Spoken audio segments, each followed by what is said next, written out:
it's about being choiceful, right? So you have the capacity. You can start a bakery and decide like this is your life's passion and you create it and you love it. Or you could start one that has franchises and moves across the country. That's all within your range. And I don't think that the limitation is you yourself and whether or not you're enough. I think it's whether or not it aligns with who it is that you want to be.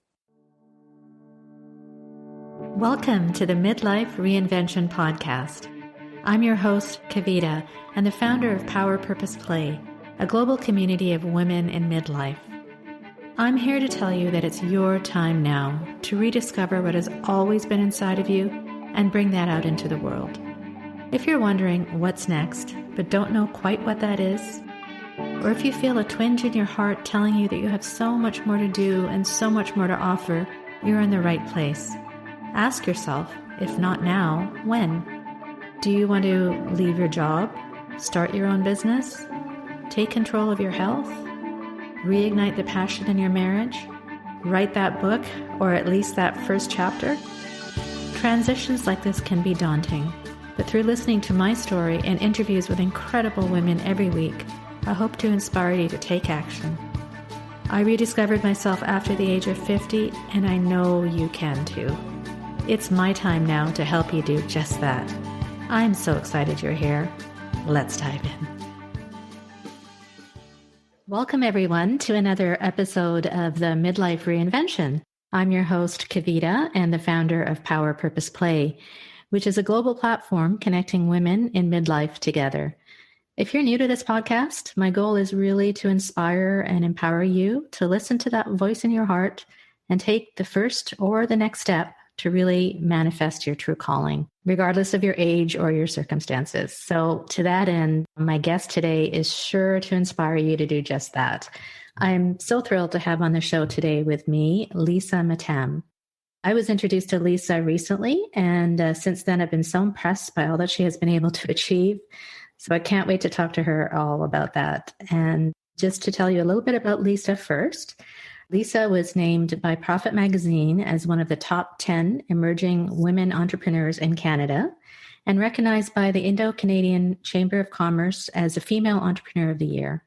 Lisa has become a thought leader in the areas of entrepreneurship, resilience, and the advancement of women and diversity. After building a highly successful international consulting firm serving Fortune 500 companies called the Mattam Group, Lisa launched Sahajan, which is an evidence-based natural skincare line based on the ancient science of Ayurveda. Since its launch, Sahajan has been featured in Vogue Paris, Chatelaine, and Forbes, and is distributed in countless retailers in Canada and the US. So thank you so much for being here, Lisa. I so appreciate it, and I'm just so excited to talk about your journey. Thank you so much for having me. It's really such a pleasure. Oh, you're welcome. As I mentioned in the introduction, your story is really, really quite incredible and so inspiring for women, especially for women who are listening, who may be considering what their next steps are in life. They may have an idea, but they may be hesitant. They may be hesitant to act because of fears or internal hesitation. But can you maybe just step back and tell us a little bit about your story and the background and how you came up to do what you're doing today with the creation of Sahajan? Absolutely. And for your listeners, I guess, in some ways, and there's many, many people out there like this, so I'm honored to share my story. But I think traditionally we hear stories of people who sort of, who are on one route and they stay on it, and that's magnificent. And so there is that fear that builds once you get really comfortable, depending on your age and stage, to be able to make those changes. And I think one of the things that's been really exciting for me is that I've made those changes. They've come with fear, and they've come with challenge, and they've come with, and I know we'll talk about this feedback and criticism and all of those types of things. But yeah. I didn't start my career, much like yourself. I started my career in the pharmaceutical industry. And if you had asked me when I was deep in that, if I was ever not going to be in the pharmaceutical industry, I would have said, no, this is it. This is my future. So it's certainly been an evolution, but I left the industry and became a consultant and then grew my consulting practice. And that was my first foray into entrepreneurship. And I loved it.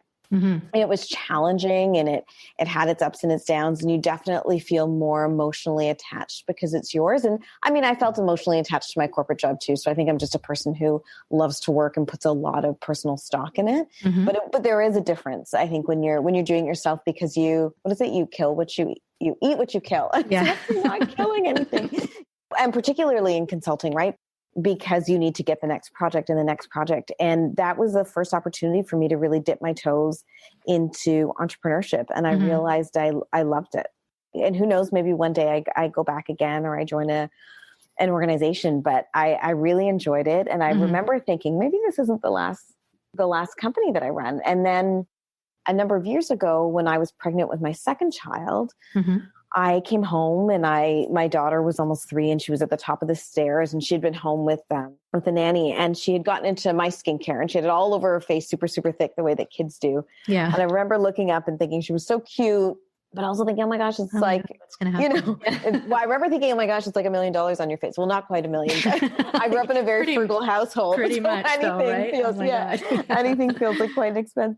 But I remember thinking like, oh my gosh, take that off your skin. I have no idea what the ingredients in my skincare are going to do to your young, beautiful skin. And so when I went up the stairs and I said to her, these are the things you should play with, they were all bottles that my parents had brought me from India that contained ingredients that they would have used on me, that their parents likely would have used on them. And so it was in that moment that a number of things happened. It was an opportunity for me to say, okay, if my skincare isn't good enough for her because I'm really worried about the ingredients, why is it good enough for me? Why is it good enough for me? Yeah. Yeah. And then on top of that, these are the ingredients and the systems and that I believe in. Why had I walked away from them? And there's probably a deeper story there. But really what it netted out to be was an opportunity for me to make a very big shift in terms of my beauty regime and going clean. And many, I think, women start to look at ingredients and clean and all of those things when they have kids. But it was also an opportunity for me to say, hey, like, why did it take me so long to get here? Because for the most part, and I mean, I fall off the bandwagon, and I'm in the office right now, and I'm looking, and there's like bags of chocolate stashed in the side. But for the most part, I try and live a mindful life inspired by sort of wellness and longevity and all those things that we're taught to do. And so I thought, why had it taken me so long to get here with my skincare? And so what I realized is that when we buy skincare, we buy it with results in mind, right? I never went to the store at that time and said, is it clean? I was like, will it make me look less tired? Will it preserve my skin? Will it help me prevent this or that or whatever I was worried about? And so coming from pharma, you can appreciate this. I think what people need to see is the rigor that would be put against a conventional product on a clean product. And if I'm going to use clean and I'm going to show that it's the most efficacious possible, I want to rely on the ingredients in which I was raised. And so that's really how Sahajan was born. I took Ayurveda, which is this 5,000-year-old science from India. I worked with 2 Ayurvedic doctors in India. And if you've ever had a turmeric latte, or if you've recently started putting turmeric into your food life, it's because it keeps you well and anti-inflammation. Well, those same ingredients have an impact on the skin. And so I take those ingredients and that knowledge base and that sort of time-tested wisdom, and then we put it through a more rigorous clinical process. And so 2 of the products have clinical trials on them. Everything goes through a regulatory review. And that was really important to me because clean was really up and coming at the time. And there was some beautiful brands, but they weren't doing some of that scientific rigor that I was taught in my pharma career. So that was the sort of, I don't know what the right word is, maybe the pivotal moment where you thought. Pivotal moment. And I think, for your listeners, if some people have that moment and other people, it's like, it's something that nags in them or grows over time, or maybe I want to start a food business. So I've really fallen in love with cake. Oh, maybe, and it's one that builds over time. But I think there's always a moment where we sort of the universe kicks us in the shins and says, it's time. It's time for you to move forward. Yeah, that's such a great story. That's so amazing. I love how you took your science background, your pharma experience and background, and your entrepreneurship and married them together to create Sahajan, right?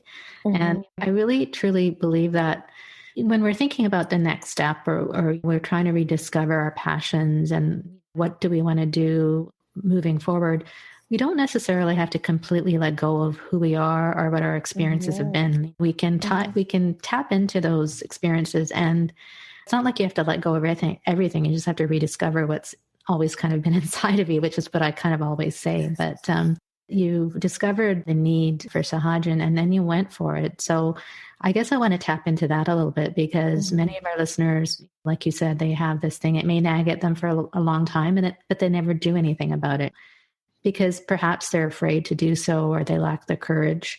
How did you get over that? I don't know if you even were afraid at all, but what advice would you give to women to just kind of find the courage to go after what they really, really want to do?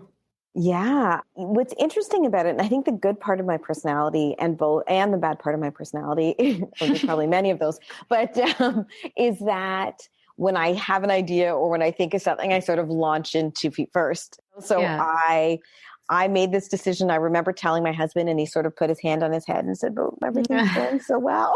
And then the next day I had this idea and my little guy was born and like he was 3 weeks old and I was with a pharmaceutical chemist at a meeting, so that when I feel like it's the right decision, my gut pushes me, I don't look back.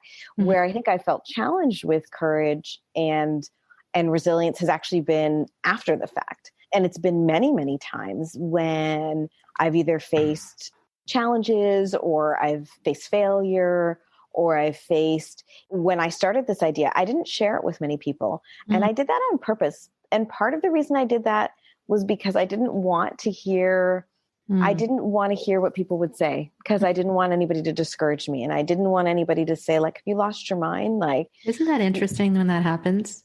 Sorry to interrupt, but when you have an idea and you really in your gut, and then you have people who you don't want to say, you want to share it, even if they're close to you, because sometimes they'll be like you said earlier, what are you doing? Everything seems fine and perfect. So it's these outer kind of criticisms almost like, yeah, definitely. And they did come, they came, they've less so now, but at the beginning they came, I'm not going to say everybody, but that did come to be. And so those are the times where I had to, I dealt with it in a number of ways. Part of it was just to close my eyes and say, this is what you want. And if you're hungry for it, you need to move forward. There's been other times where I've really opened myself up to, one thing I've tried to do is actually build a little bit more of a network of entrepreneurs and in different arenas. And so I'm very grateful. I was in the first cohort of the Sephora Accelerator program, and I was so thrilled to have been chosen and all of those things. But I actually think the best thing that came out of that program for me was a community. It was an incubator for female founders, is that I have now a community of other female founders. So I feel like there are people around me who I can go to and be honest with and be transparent with, whether it be about the fear and the failure and all of those things, who understand it. And so I would definitely say to anybody who's thinking of making change is like, find your people, right? And your people don't change. Like my life people are still my life people. Don't get me wrong. And my supporters are still my supporters, but it's nice to have, you need a village around you anytime you make those changes. And those could be massive career changes, or those could be entrepreneurship, whatever they are, but you need that, because I believe, at least in and of itself, you can't do it by yourself. And those are the things. And then there's sometimes I remember listening, I was going through a really difficult manufacturing period. And I remember one day I just needed to breathe. And I went for a walk, and I'm highly extroverted, so I can't just walk quietly. So I was listening to a podcast, and it was Arianna Huffington and Oprah. And I don't think I'd listened to an Oprah podcast before. Oh, really? And she happened to I listen to them practically every day. Really? And I don't know if you've heard this one. And Arianna Huffington was talking about, her focus was talking about sleep, but she was talking about sort of competitiveness. And she had this quote from Marcus Aurelius, and it was like something, I can't tell it to you right now, but I remember I listened to it so many times because it gave me the strength to be like, I was in a position with a manufacturer where they were just being awful to me. And it really took me down. And I was like, okay, I can get through this. I just have to remember this. I just have to remember this. And so sometimes those things come to you, but you do need to seek them out. And so, and whether it's finding the people or the resources, whether they be podcasts or books, but there are things that'll support you as long as you're willing to dip your toe in. Absolutely. Such great advice, because obviously having a village and a community of people who can support you is so important. And that's what I'm trying to create with Power Purpose Play. But there's the external, but then Lisa, there's also the internal critics, our inner critics. That's especially if I'm talking about maybe women in midlife who have kind of maybe have been in a career for a long time, or they've always done things for other people. They've always looked after everybody else, but they're last, right?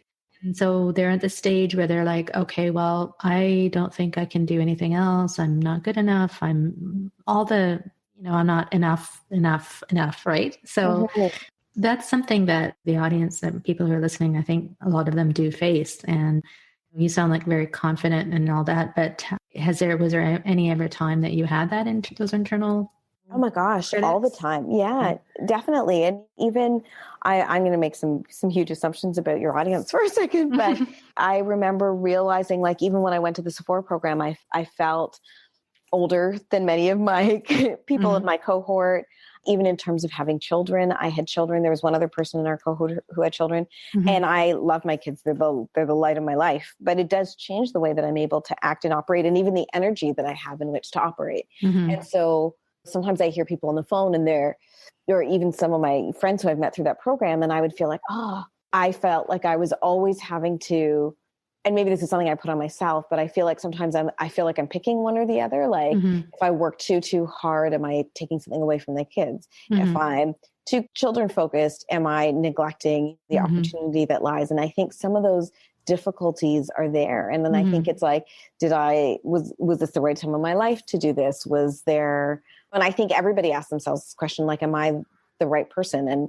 And I think, interestingly, I think that those answers continue to come from within is actually what I really believe. And they evolve. I remember my husband and I were actually just talking about this yesterday, but I went for a walk when my daughter was a couple months old, and I ran into this woman who runs the Vanier Institute of the Family.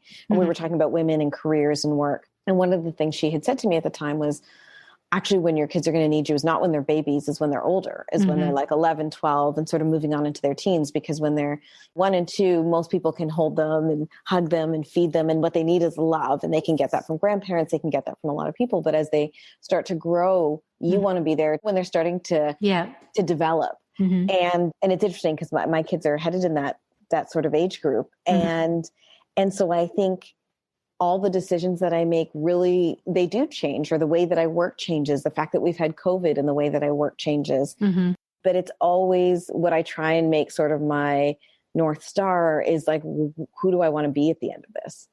And if I look at all of those things, like there's a certain person I want to be professionally. And so I have her in my mind. There's a certain person I want to be as a mother, and I have that in my mind. And then as a daughter and as a sister and as a friend, for sure. But I think to overcome some of those, I'm not enough. It's like, I am, because it's about who I want to be. Right.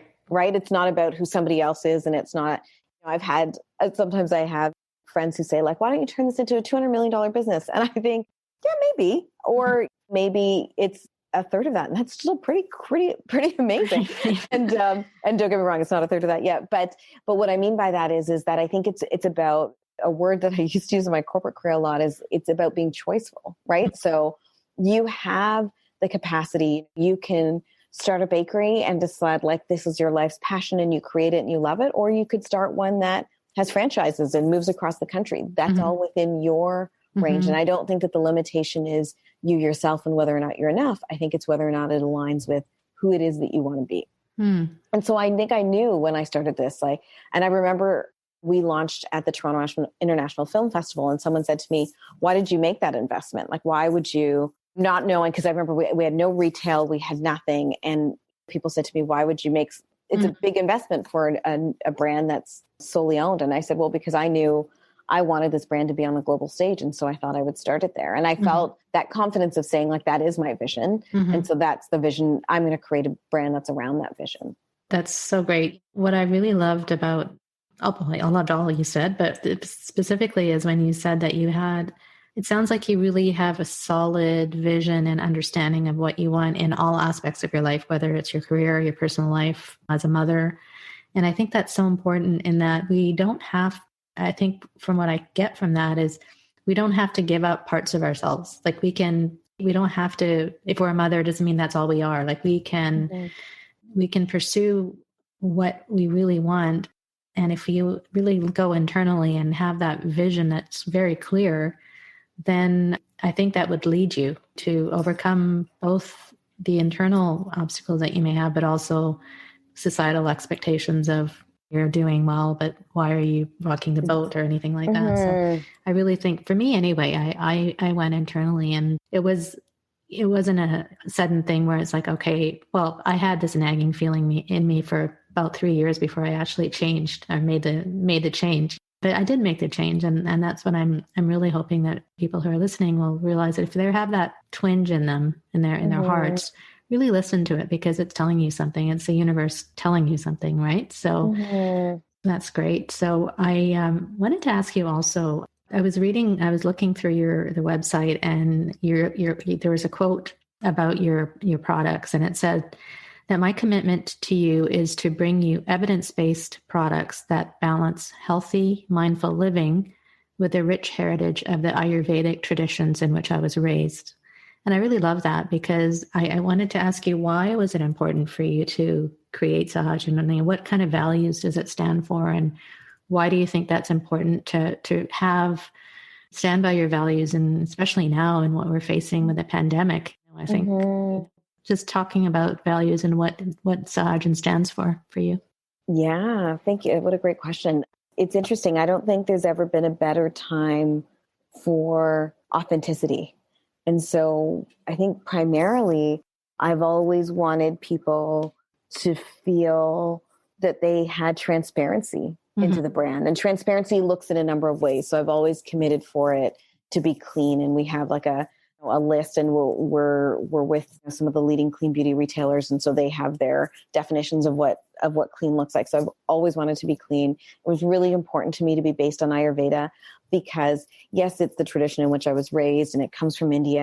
And I really believe that people are doing Ayurveda in their day-to-day life anyways. We just haven't put a name to it, right? I talked about turmeric earlier, but people are, whether it's incorporating ingredients or practices, Ayurveda is just yoga off the mat in my world, right? That's the way I like to describe it. It's like taking that mindfulness and that consciousness and bringing it to the way that you live. And I believe that I had an opportunity to be able to do that within skincare. And I also believe within Ayurveda are these incredible ingredients that are now being more prominently used in skincare, but never all together, and sometimes not with their due credit. And so that was important to me. And then it was important to me to, one of the things I feel we could do better as beauty, and I talked to one of the people about marketing yesterday, is that we don't do a great job of supporting women. The beauty industry doesn't always do a great job of supporting women along their journey, and certainly along the journey to wellness. And what I mean by that is like, it's really easy to be like, you look tired. It looks like you've got dark circles. Looks like you're like wrinkled. It looks like you also have acne. And that's one, and probably a very important discourse of skincare, because we are trying to be our best selves.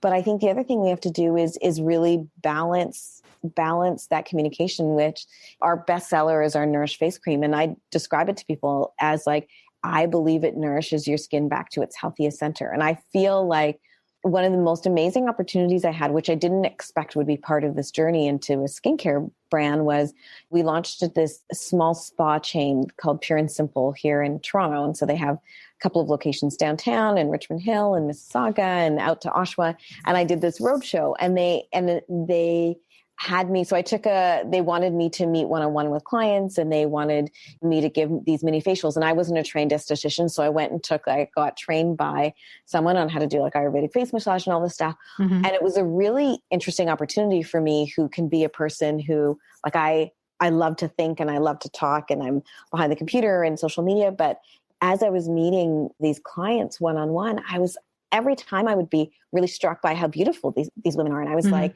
I know we spend so much time looking at our blemishes and not, really restoring ourselves. And one of the things that I love about Ayurveda is Ayurveda says that we should take care of our beauty, but because our bodies and our faces and all of those things are really the house of the soul. So when you think of it from that sort of perspective, it was important to me to create a company that's really founded on that contributes to people's wellness, that creates things that you need and is not pressureful in the way that we do that. I want people who work here or work with me or who are our partners to feel really good about what they were doing, and also to just feel like we're good partners. But I think that authenticity, like there's times where people write into our customer service line and my colleague will read it to me and I'll say, okay, that went to me. I want to write back because I want people to feel like that's who people love, that we're based. Canadians particularly love that we're based in Canada and that it's made here and all of that kind of stuff. But even for our American counterparts, we're looking at doing some things globally. I want people to still feel like they're buying from someone who they know. I think the definition of Ayurveda is a science of life, right? And I think what you mentioned in terms of the values that it stands for, I think personally for me, when I use products or when I buy things, if I know that there's a value system behind them, I think it's more meaningful versus just maybe going on Amazon and finding, we all do that. And I think that kind of ties in a little bit with what we're going through right now with the pandemic, and that people are perhaps rethinking their values. What do they stand for? How do they maybe want to change their life and what kind of products they use, or even, do I really want to go back to that career that I was in my values have changed, or you know what I mean? So I think I don't know. I don't know any thoughts on that, but I just think that this opportunity this last year, and I look at it as an opportunity, and I know it's been very hard for so many people, but the opportunity to look inwards and maybe look at some of these products like yours, and what do they stand for? So I think it's more than just products. I think it's a lot of the history and the values that are behind them. So that was the reason for my question. I agree with you. Like I think it's the values and the lifestyle and what it embodies, and I think that a lot of with my purchasing, like I tried really hard this holiday season to shop local shop. I try and shop founder led, founder driven, founder owned, because it's also supporting a community of people who are trying. Absolutely. Yeah. So I thought maybe I'd just pivot a little bit. I was reading what you've done in the past and in your consulting as well. And I know that you're in your career, you really have focused a lot on advancing women and also especially with respect to diversity. So maybe you could speak a bit about that, and why is it important for women to speak up, especially now, and whether or not, regardless of their age or racial, sexual orientation or economic status, why is it so important, especially now for women and diversity? Hi, my friend. Kavita here. Do you often feel blocked from moving forward? We all feel that way at times. These are referred to as energy blocks.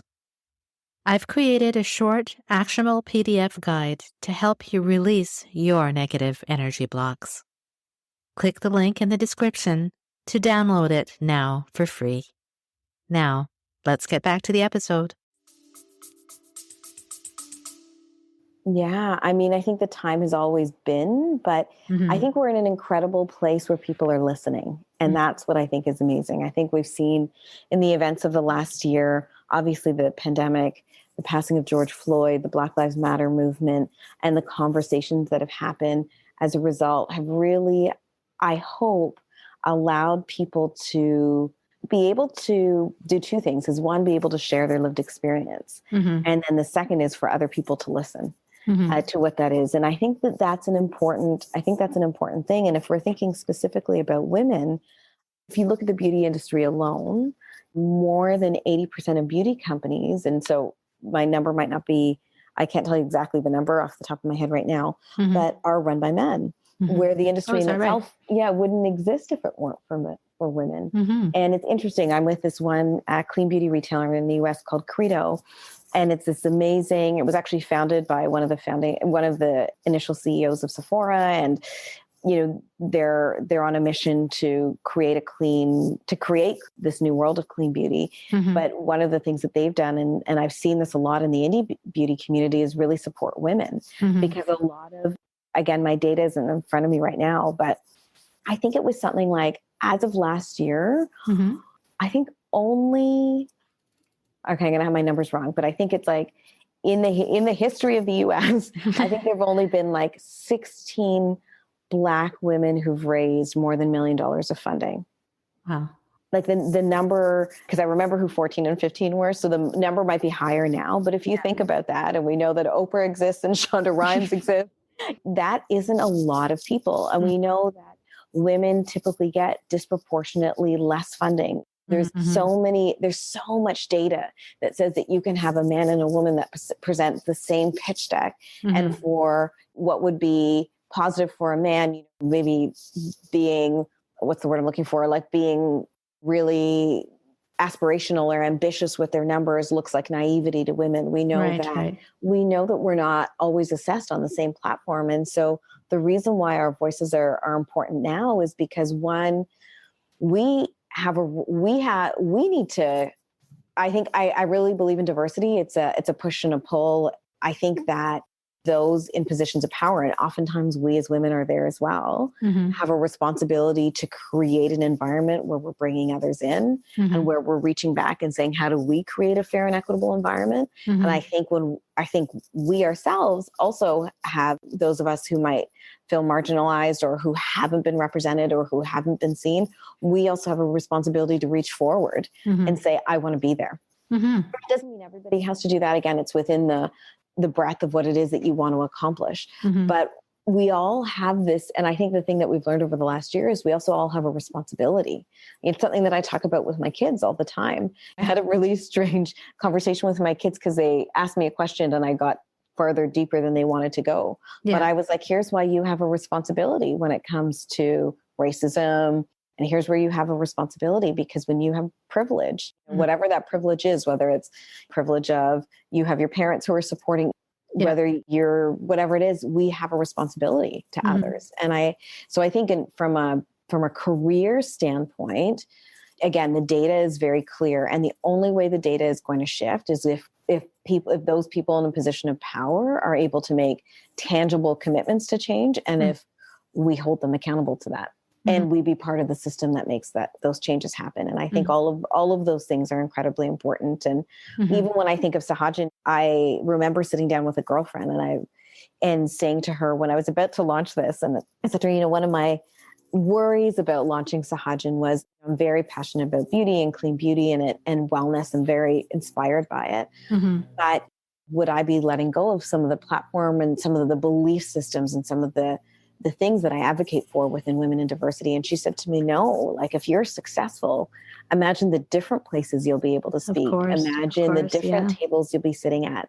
And it was when she said that to me, I was like, you're right. Because then I can also be in environments or again, speak at events or do things that continue to push push those belief systems, those agendas forward, but I can do it from a different lens and I can do it from a different capacity. So I think we all have to think that way.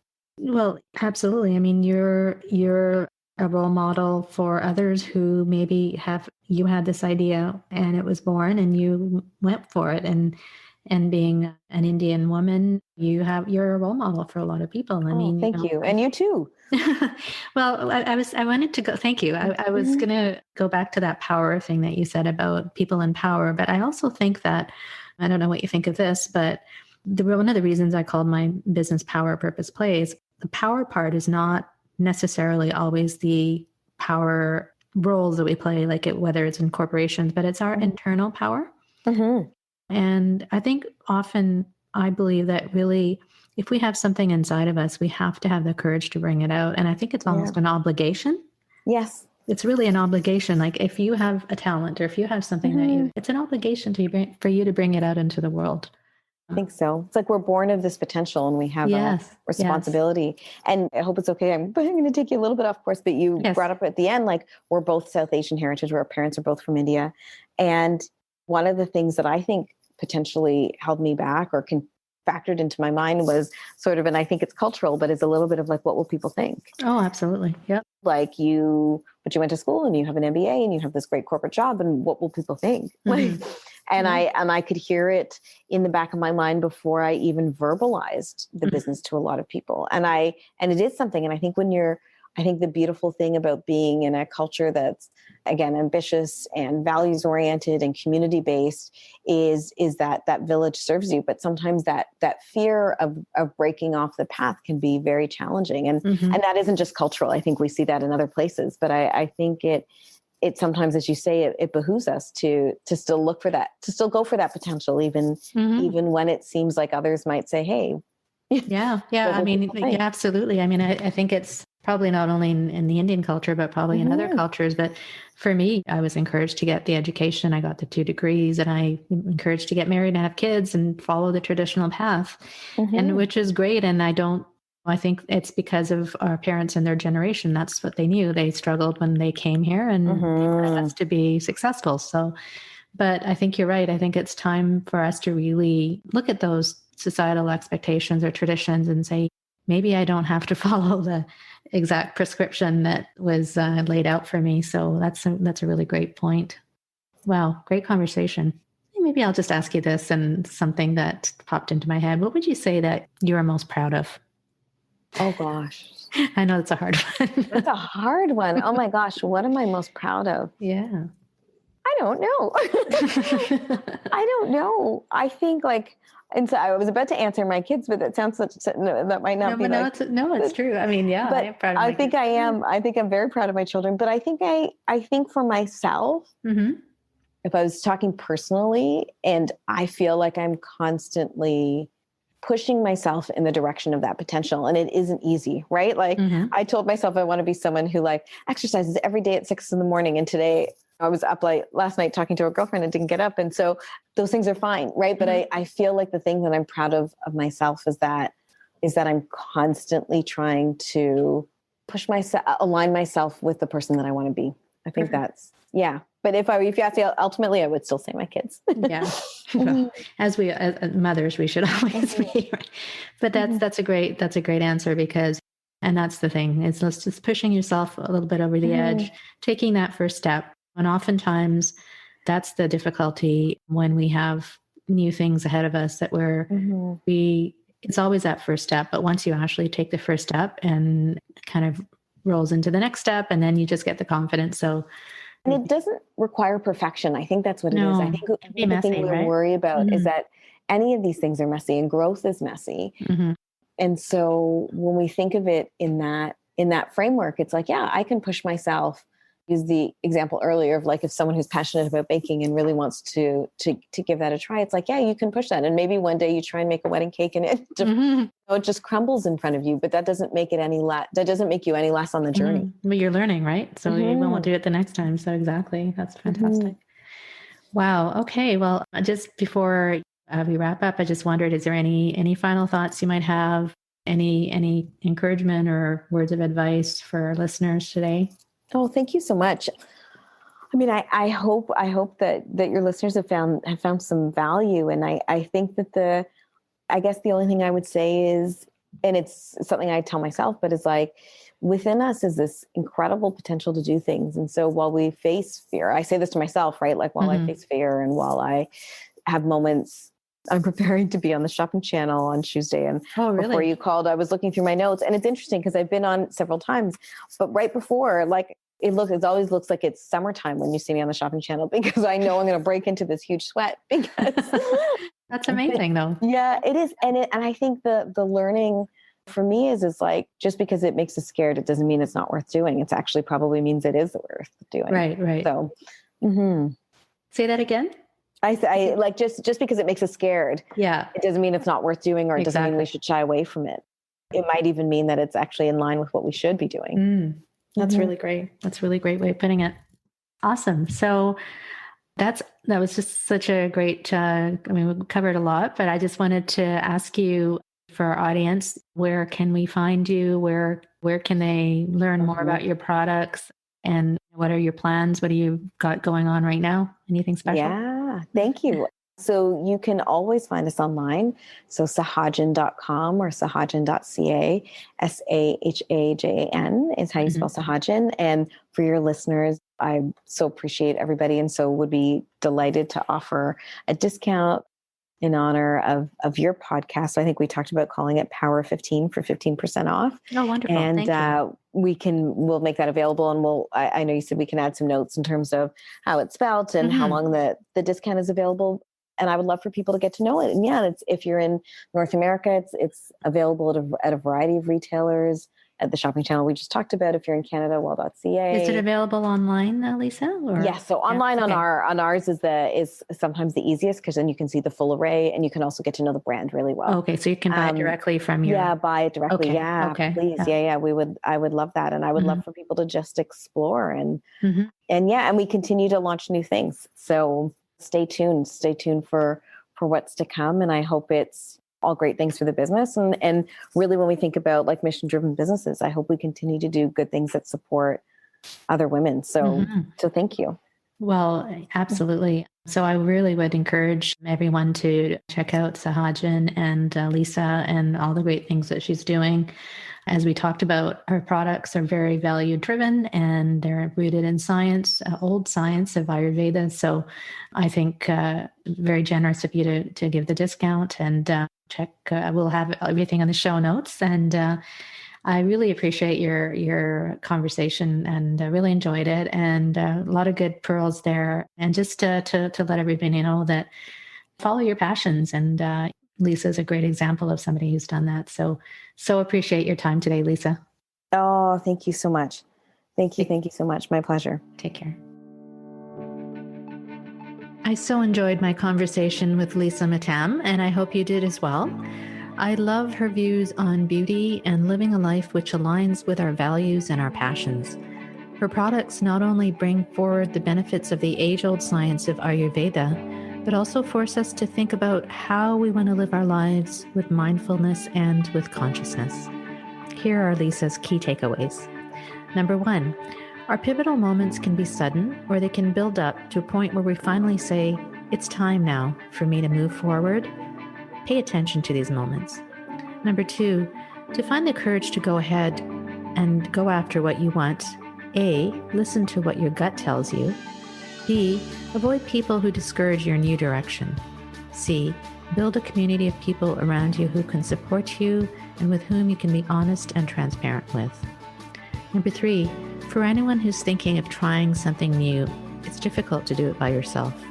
Find your village and seek out resources, whether they be books, podcasts, or other resources that will support your growth. Number 4, to overcome the feeling that I'm not enough, be choiceful. You have the capacity to do it, and it's all within your range.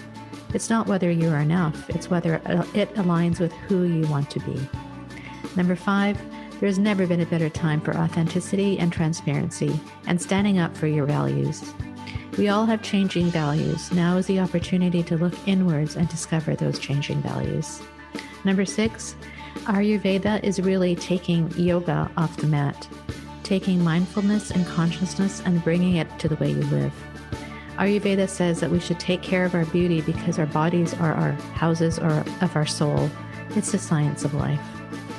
Number 7, we are in an incredible time when people are not only open to listening to issues such as women and diversity. Those of us who are feeling marginalized, we also have the responsibility to reach forward and say, I want to be there. Number 8, those in positions of power have a responsibility to create an environment where we're bringing others in and asking, how do we create a fair and equitable environment? Number 9, it behooves us to go after our potential despite cultural or other forces which we may ask ourselves, what will people think?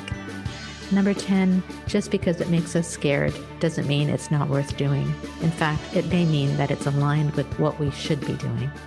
I really hope you enjoyed this episode, and remember to check out our show notes for a discount also that was generously offered by Lisa with 15% off Sahajan products. Thank you again for being here, and I'm also pleased to share a recent article I wrote for Oprah Magazine, which is the premier South Asian magazine in North America. And the article is entitled Capturing Your Midlife Magic, a step-by-step process to rediscovering your true calling. A link can also be found in the show notes. I hope you enjoyed this episode again, and take care, and reach out to me if you have any questions or any comments. I would love to hear them. Take care, and looking forward to seeing you here again next week.